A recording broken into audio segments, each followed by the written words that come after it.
ब्राह्मणों का बुद्ध के खिलाफ सबसे बड़ा विरोध उनके धर्म को लेकर था। वे मानते थे कि बुद्ध का धर्म न केवल उनकी धार्मिक परंपराओं के खिलाफ था, बल्कि यह समाज की धार्मिक एकता और मर्यादा को भी तोड़ रहा था।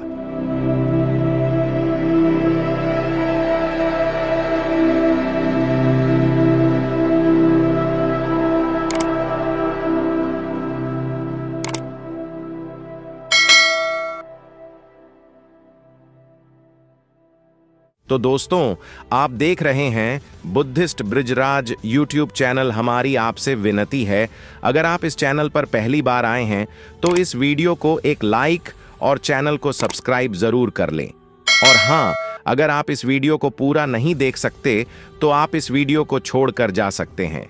तो चलिए शुरू करते हैं। इस वीडियो को बुद्ध और ब्राह्मणों के बीच संबंधों को समझने के लिए हमें उनके समय की सामाजिक और धार्मिक संरचनाओं को समझना होगा। भारत में जब गौतम बुद्ध ने अपना उपदेश देना शुरू किया तो वह एक ऐसे समय में थे जब हिंदू धर्म की धार्मिक और सामाजिक धारा ब्राह्मणों द्वारा नियंत्रित थी। इस समय ब्राह्मण समाज में उच्च वर्ग के लोग थे और उनका समाज में बड़ा सम्मान था। इसके बावजूद बुद्ध के विचारों ने ब्राह्मणों के पारंपरिक धार्मिक आस्थाओं और व्यवस्थाओं को चुनौती दी, जिसके कारण ब्राह्मणों का बुद्ध से विरोध हुआ। इस विषय पर विस्तृत चर्चा में कई कारण और पहलू हैं, जिनके बारे में हम विस्तार से समझ सकते हैं। 1. ब्राह्मणों की सामाजिक स्थिति और धर्म। ब्राह्मणों का मुख्य कार्य वेदों का अध्ययन और उसका प्रचार प्रसार करना था। वेदों और उपनिषदों में जो कर्मकांड, यज्ञ और बलिदान की परंपराएं थीं, वे ब्राह्मणों के समाज में उच्च स्थान प्रदान करती थीं। इसके अलावा वे धार्मिक अनुष्ठान और पूजा पाठ के विशेषज्ञ होते थे और समाज में उनका एक विशेष स्थान था। बुद्ध ने जब अपने उपदेशों की शुरुआत की तो उन्होंने इन कर्मकांडी धार्मिक रीतियों और यज्ञों को निरर्थक बताया। उन्होंने कहा कि केवल बाहरी पूजा पाठ से मोक्ष नहीं प्राप्त होता, बल्कि आंतरिक शुद्धता और सही आचरण से ही उद्धार संभव है। उनके अनुसार वेद और अन्य शास्त्रों में जो कुछ भी कहा गया था वह सब सत्य नहीं था। इस दृष्टिकोण ने ब्राह्मणों के अस्तित्व को खतरे में डाल दिया, क्योंकि उनका प्रभाव और समाज में उनका स्थान इस पर आधारित था कि वे धार्मिक अनुष्ठान करते थे और वेदों के झांता थे। 2. बुद्ध की क्रांति और नए विचार। बुद्ध ने जो शिक्षा दी वह पूरी तरह से एक क्रांतिकारी दृष्टिकोण था। उन्होंने बौद्ध धर्म की नींव इस विश्वास पर रखी कि सभी प्राणी समान हैं और कोई भी जाति या वर्ग किसी अन्य से श्रेष्ठ नहीं है। उन्होंने जातिवाद, भेदभाव और धार्मिक आडंबर के खिलाफ आवाज उठाई।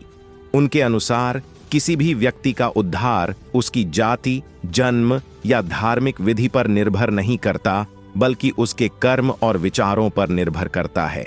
यह विचार ब्राह्मणवादी व्यवस्था के खिलाफ था, जो जातिवाद और कर्मकांड पर आधारित थी।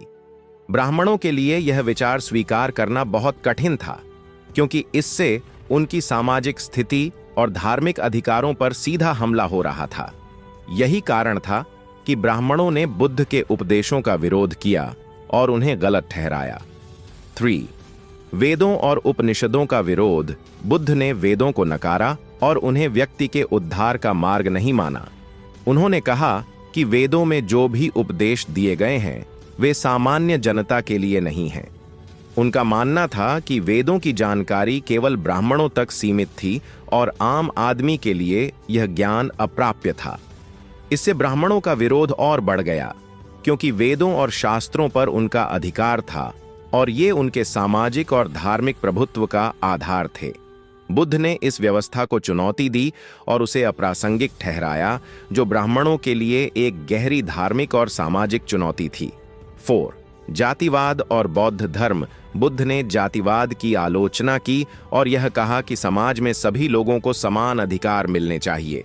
ब्राह्मण समाज की यह धारणा थी कि उच्च जाति के लोग ही धार्मिक कार्यों को सही तरीके से कर सकते हैं, जबकि निम्न जातियों को यह अधिकार नहीं था। बुद्ध ने इस जातिवाद को नकारते हुए यह सिद्धांत दिया कि हर व्यक्ति के अंदर बोधि की क्षमता है, चाहे वह किसी भी जाति, वर्ग या समाज से संबंधित हो। उन्होंने समाज में समानता, और सहिष्णुता की बात की, जिससे ब्राह्मणों का वर्चस्व खतरे में आ गया। 5. धार्मिक और राजनीतिक प्रभाव। बुद्ध के अनुयायी बढ़ने लगे और उन्होंने समाज में समानता की बातें फैलानी शुरू की। यह ब्राह्मणों के लिए एक बड़ा संकट था, क्योंकि इससे उनके धर्म, पूजा पाठ और समाज में प्रभाव की नींव हिलने लगी थी। कई राजा और शासक भी बुद्ध के विचारों से प्रभावित हो रहे थे और बौद्ध धर्म को अपनाने लगे थे, जिससे ब्राह्मणों का सामाजिक और राजनीतिक प्रभाव कम हो रहा था। छठे, बुद्ध का पारंपरिक धार्मिक अनुष्ठानों के खिलाफ संघर्ष। बुद्ध के समय में जो धार्मिक अनुष्ठान और बलिदान की परंपराएं थीं, वे ब्राह्मणों द्वारा किए जाते थे। बुद्ध ने इन सभी को निरर्थक और असंवेदनशील बताया। उनका मानना था कि पशुओं का वध करके या यज्ञ करके कोई व्यक्ति मोक्ष प्राप्त नहीं कर सकता। यह विचार ब्राह्मणों के पारंपरिक दृष्टिकोण के खिलाफ था, क्योंकि उनका मानना था कि वेदों के अनुसार किए गए यज्ञ और बलिदान ही व्यक्ति को पुण्य और मोक्ष दिला सकते हैं। बुद्ध के उपदेशों ने इस धार्मिक व्यावसायिकता को चुनौती दी और ब्राह्मणों की विशेष स्थिति को संकट में डाल दिया। 7. राजनैतिक शक्ति और प्रतिस्पर्धा। बुद्ध का उदय उस समय हुआ जब मौर्य साम्राज्य का उदय हो चुका था और इसके प्रभाव से समाज में कई बदलाव आ रहे थे। मौर्य सम्राट अशोक, जो बाद में बौद्ध धर्म के अनुयायी बने, ने बौद्ध धर्म को राजकीय धर्म के रूप में स्वीकार किया और इसका प्रचार किया। यह ब्राह्मणों के लिए एक और बड़ा खतरा था, क्योंकि इससे उनके धार्मिक और राजनीतिक प्रभाव में कमी आई। 8. सामाजिक परिवर्तन और ब्राह्मणों की प्रतिक्रिया। बुद्ध का धर्म न केवल धार्मिक आस्थाओं में बदलाव लेकर आया, बल्कि उसने समाज की जड़ों को भी हिलाया। उनका संदेश समानता, अहिंसा और व्यक्तिगत प्रयास पर आधारित था, जो समाज के निचले वर्गों के लिए प्रेरणा स्रोत था। इस प्रकार बुद्ध के विचारों ने ब्राह्मणों के स्थापित जातिवादी और सामाजिक पदानुक्रम को चुनौती दी